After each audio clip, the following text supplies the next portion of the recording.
नमस्कार दोस्तों, बहुत बहुत स्वागत है आप लोग का हमारे चैनल पर। दोस्तों, आज हम फिर से इंडिया के सामान्य ज्ञान के बारे में 50 क्वेश्चन आंसर को लेकर के यहाँ पर उपस्थित हो चुके हैं। और आज का हमारा सभी आंसर क्वेश्चन ऑब्जेक्टिव टाइप होने वाले हैं दोस्तों।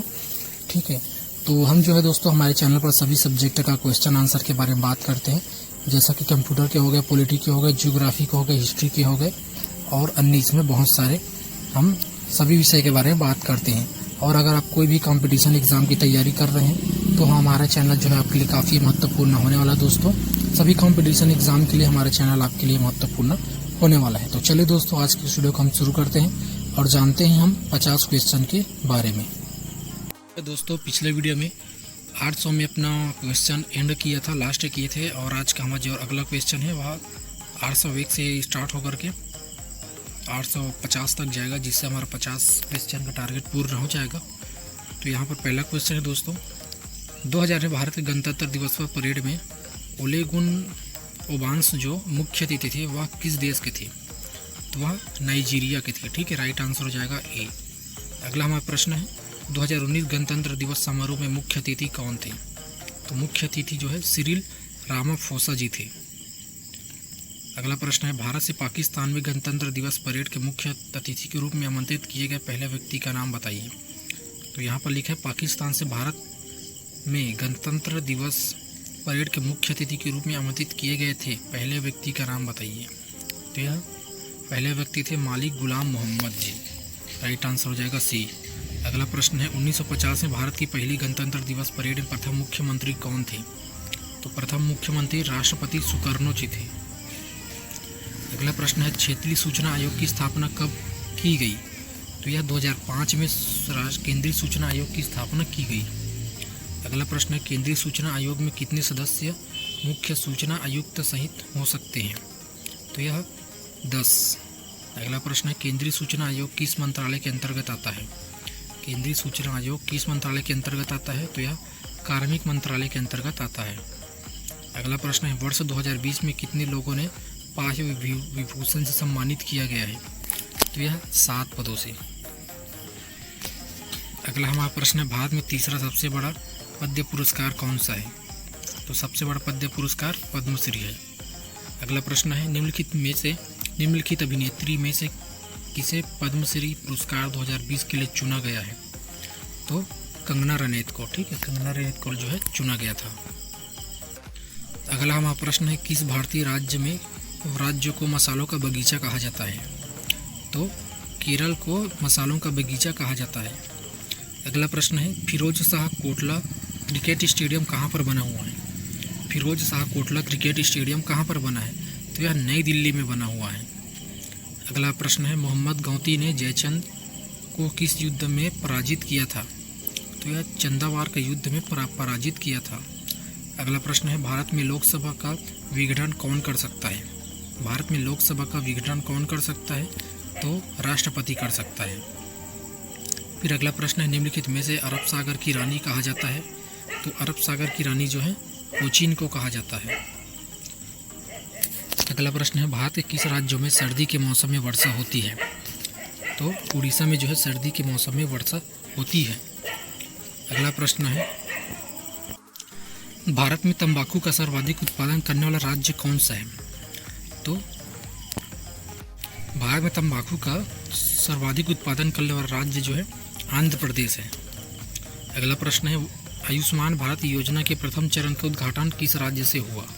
तो यह छत्तीसगढ़ से हुआ था। आयुष्मान भारत योजना के प्रथम चरण का उद्घाटन छत्तीसगढ़ से हुआ था। भारत में डाक प्रथा का प्रचलन किस शासक ने किया था? तो शेरशाह सूरी ने भारत में डाक प्रथा का प्रचलन किया था।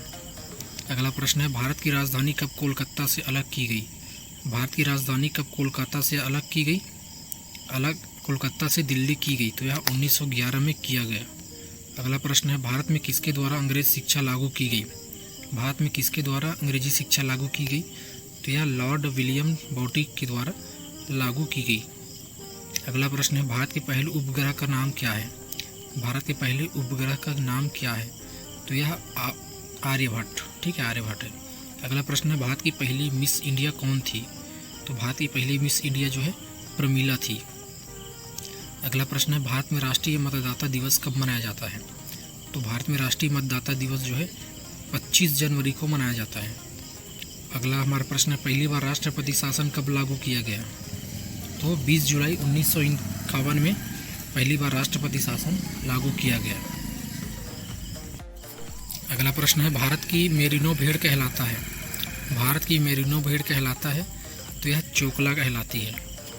अगला प्रश्न है, भारत किस वर्ष राष्ट्रमंडल खेलों का आयोजन किया?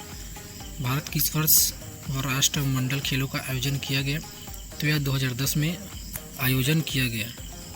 अगला प्रश्न है, भारतीय राष्ट्रीय कांग्रेस के प्रथम अध्यक्ष कौन थे? भारतीय राष्ट्रीय कांग्रेस के प्रथम अध्यक्ष कौन थे? तो वोमेंद्र चंद्र बनर्जी जो है प्रथम अध्यक्ष थे। अगला प्रश्न है, भारत का नेपोलियन किसे कहा जाता है? भारत का नेपोलियन किसे कहा जाता है? तो समुद्रगुप्त को जो है भारत का नेपोलियन कहा जाता है। अगला प्रश्न है, मौलिक कर्तव्यों को किस देश से ग्रहण किया गया है? तो सोवियत संघ से जो है मौलिक कर्तव्यों को ग्रहण किया गया है। अगला प्रश्न है, भारतीय अंतरिक्ष अनुसंधान संस्थान का मुख्यालय कहाँ अवस्थित है?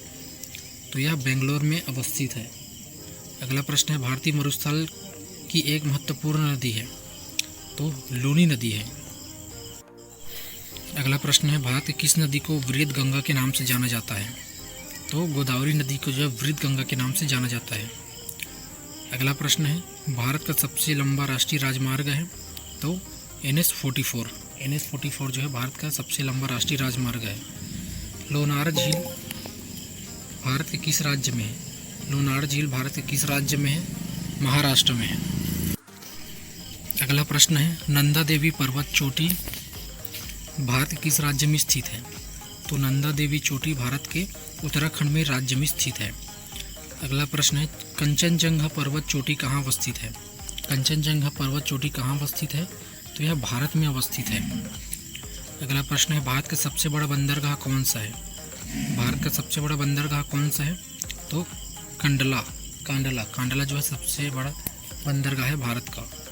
अगला प्रश्न है, भारत में उकाई सिंचाई परियोजना किस राज्य में स्थित है? भारत में उकाई सिंचाई परियोजना किस राज्य में स्थित है? तो यह गुजरात में स्थित है। अगला प्रश्न है, भारतीय अंतरिक्ष अनुसंधान संगठन की स्थापना कब हुई है? तो यह 1969 में स्थापना हुई है। अगला प्रश्न है, लाल बहादुर शास्त्री हवाई अड्डा भारत के किस राज्य में अवस्थित है? लाल बहादुर शास्त्री हवाई अड्डा भारत के किस राज्य में स्थित है? तो यह उत्तर प्रदेश में जो है लाल बहादुर शास्त्री हवाई अड्डा स्थित है। राइट आंसर हो जाएगा ए। अगला प्रश्न है, डॉक्टर बाबा साहेब अम्बेडकर अंतर्राष्ट्रीय हवाई अड्डा कहाँ अवस्थित है? तो यह नागपुर में स्थित है। अगला प्रश्न है, भारत का वह बंदरगाह कौन सा है जो जापान को कच्चा लोहा निर्यात करता है? तो यह पारादीप में स्थित है। अगला प्रश्न है, निम्न में से किस देश के साथ भारत की सबसे लंबी सीमा रेखा लगती है? तो यह बांग्लादेश के साथ जो है भारत की सबसे लंबी सीमा रेखा लगती है। अगला हमारा प्रश्न है,